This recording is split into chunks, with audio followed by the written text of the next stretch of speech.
Good morning, Scot Cohen. It's Friday the 13th. How are you feeling this morning? Feeling great. Thanks for having me, Ben. Nice background there. You look happy. Everything's bright. I like it. I need to be where you are. Yeah, All it's good. right. All right, Scott. As I don't know if you heard the comments I just had, but obviously the reason we have you on is because of everything that's going on in the news with the riots, right? Back 4 years ago, that whole summer of riots, summer of love that some people call it, all those riot stocks. I'm sure you're familiar with many of those companies. Axon, and it used to be Taser and VTSI and Byrna and Digley, DGLY, right? They all exploded during this time, including your stock tripled, right? So we want to know, is your stock going to benefit from this somehow? So why don't you just give us a quick overview of who you are, when you joined the company, what your technology is, and just your thoughts on what's going on in Los Angeles and throughout the country. Let's see if we can do that in just a few minutes so we can have time for Q&A. We got to wrap this up by about 9:29 in like 13 minutes. So go ahead. Great. Yeah. Well, thanks for having me on. My background is I've been an entrepreneur almost from day one. I started off on the sell side, then went to the buy side and started a asset management business back in 2001, and then went on to do a couple of private equity funds in energy, and then came up with this idea, an idea around a new device that didn't use pain to get somebody in compliance. I wanted to develop that. I sought out an inventor, Woody Norris, and after quite a bit of talk, we came up with an idea around the BolaWrap, and that was about it was around 7 years ago, and through a lot of hard work and a lot of drama, here we are.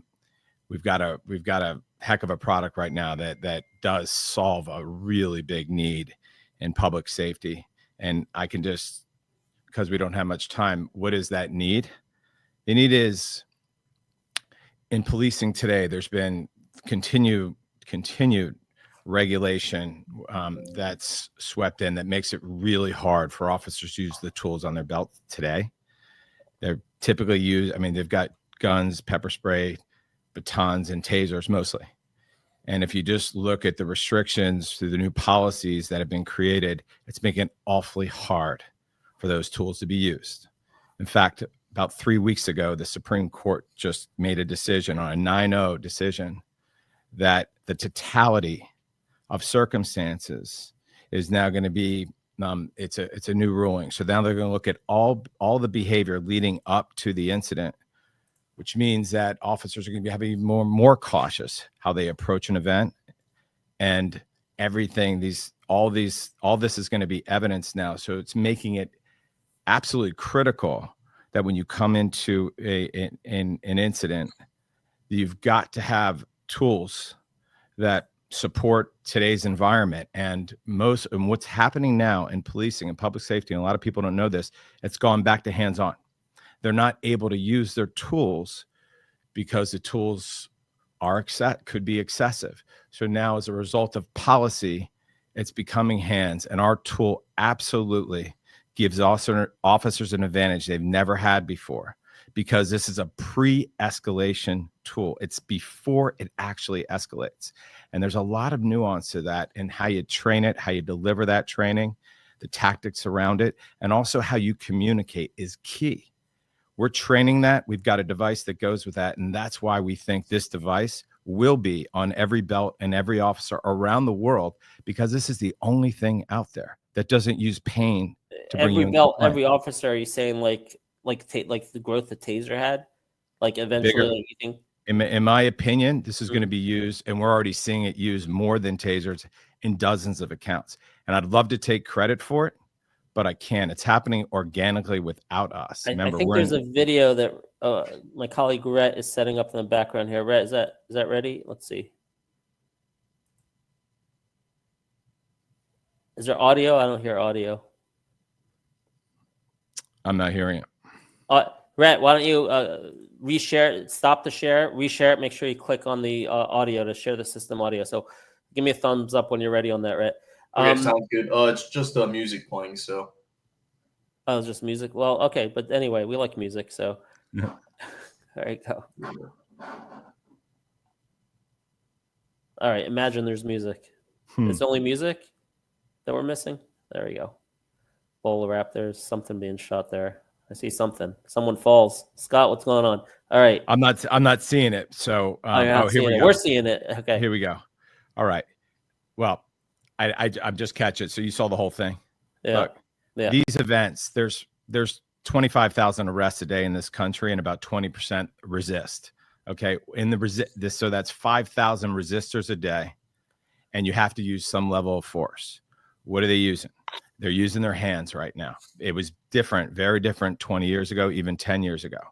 And I'm seeing a behavioral change in policing where they're going to their hands. And as we introduce this tool and as we train it the right way, I'm seeing a very big ramp in deployment data. That is not something that's been too public because use of force isn't reported. Our tool is actually not, in most of the accounts that we have, over 500 of our departments don't even have it as a reportable use of force. So therefore, this data is not out there, and it's our responsibility as a company to make sure that data gets out there. To answer your question, it's a very different tool than Taser. It does not compete. It doesn't do the same thing. This is prior to the encounter escalating. This is to prevent an escalation from happening. This is to prevent this people losing themselves in the encounter. And if we can get in front of it, Ben, that's the key. It's verbal commands, it's mindset, it's how we approach, it's how to calm yourself down and the subject down. There's skill in that needs to be delivered. And we're cracking the code on how to deliver that. It's not the old training that you used to see. It's not the only, it's very nuanced. We're going to do it with direct connection with every officer that carries the BolaWrap because they need it. That's where we're seeing ramps in our program through a learning management system. And then we can train the pre-escalation, and the tool is just turns out to be an extra advantage. But it matters what you do before the encounter, at the encounter, and then get in front of it before it turns into a big problem. And that's what we're trying to do. All right, Scott, let's talk about how shareholders can benefit from this. Back 4 years ago, we saw your stock triple and then eventually gave it all back. Did it deserve tripling? What happened then? When you had those summer riots, did your sales increase? And then if they did increase, what happened since then? Why might it be different now? Look, I think the people connected that narrative and thought that, I think people thought to themselves, there's got to be something else. There's got to be a tool out there that doesn't use pain to get somebody in compliance. So when people connected with that, it took the stock to those levels. Should it have been there? Good question. It certainly wasn't there on a price to earnings or on a price sales multiple.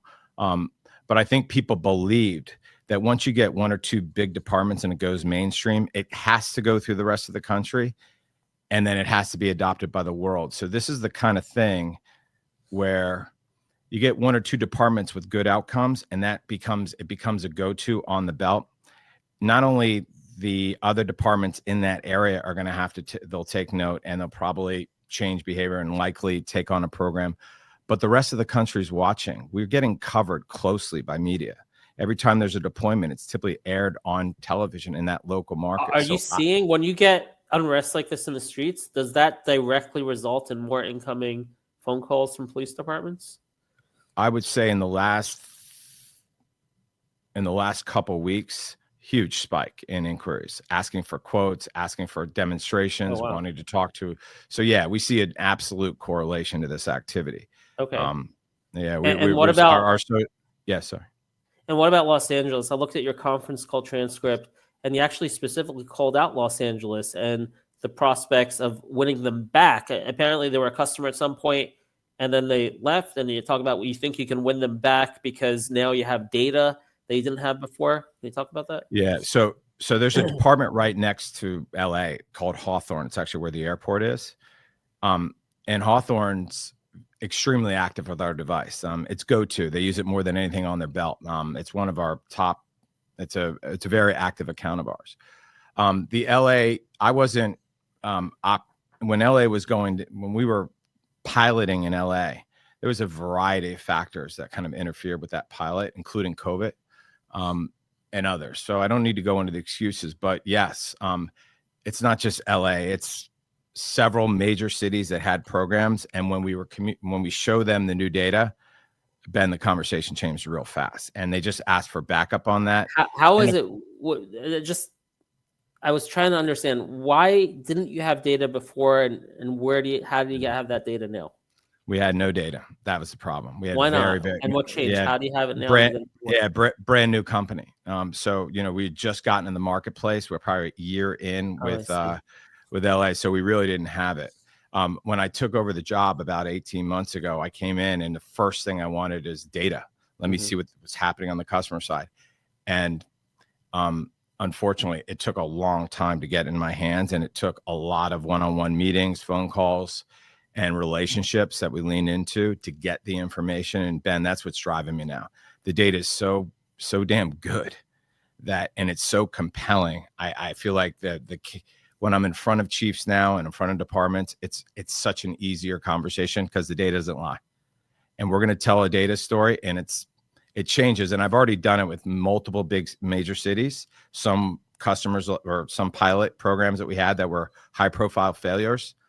But looking at this, it's a very quick attitude change. It's really about how are we resourced to go after the entire country. And that's what our go-to-market. That's what we're about to do, is go out to this whole country. So it's because we're limited in staff, we have to be very careful how to do it. So we've picked our spots, and we're very focused on the customers, because we know if deployment data continues on the track it is now, this will be everywhere. Scott, last topic. We only have like 90 seconds left. With microcap companies, the key always is it's a race between cash on hand and profitability, right? That's everything when it comes to microcap. So give us your outlook on that. You have a few quarters of cash left. What needs to happen? What sort of inflection catalyst needs to happen for you to flip to profitability? And is it possible to achieve that before having to raise more capital, I guess, before the end of the year? So to me, it's already happened. It's the deployment data.